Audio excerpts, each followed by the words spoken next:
Hey everyone, this is helping me to remind you or show you if you didn't make it to the session how to set up the Google Drive stuff you'll need to do for the online classes. So first and foremost, it's probably best to start in Drive. What I would do is start a new folder. Or actually, you'll see that I usually have folders for each term, so I'll have a summer folder.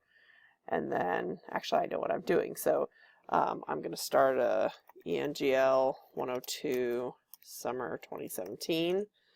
So I have that folder, and then I open that folder up, and in that folder I start another folder, shared. I usually put all caps because if other stuff gets in there it pops up easier. Don't feel like you have to do that. 102 summer 2017. Okay, so I have my two folders, and hopefully you see that the parent folder is just for stuff for me. The shared folder I'll share with the students so they can see everything in that. Okay, so there's step one. Step two, you need the stuff you're going to put in the folder. So in this instance, I'm going to download these 102 prompts. They'll download and you'll be able to edit them in Microsoft Word.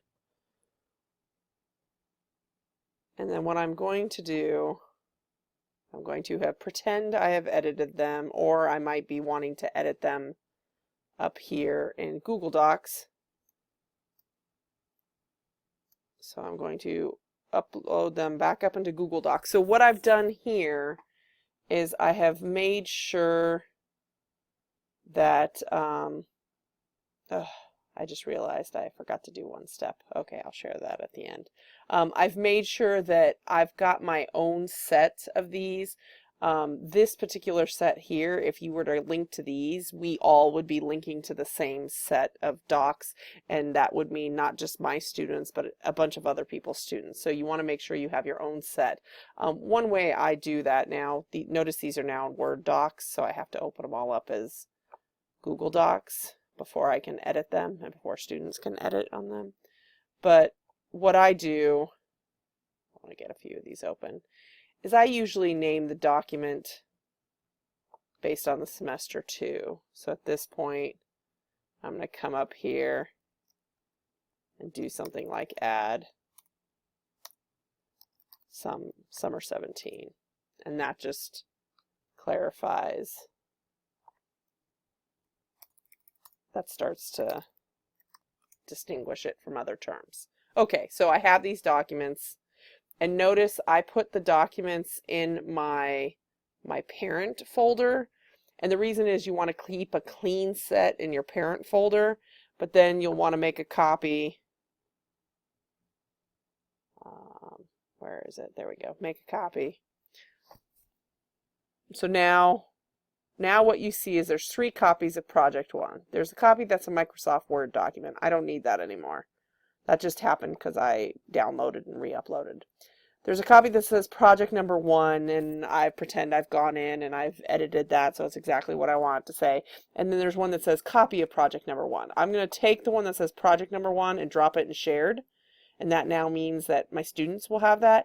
But I keep this copy because what will happen is in the shared document, students may edit it, and if they edit it, that's not a big deal because you can go up here to revision history and revert it. I mean, right now there's not much revision history, but you could go up to revision history and you could revert it. However, occasionally the students move the file, and if they move it and they don't understand how they moved it, the file may be lost, and so you keep your copy in your level so you can put a new copy in there in case the students move it.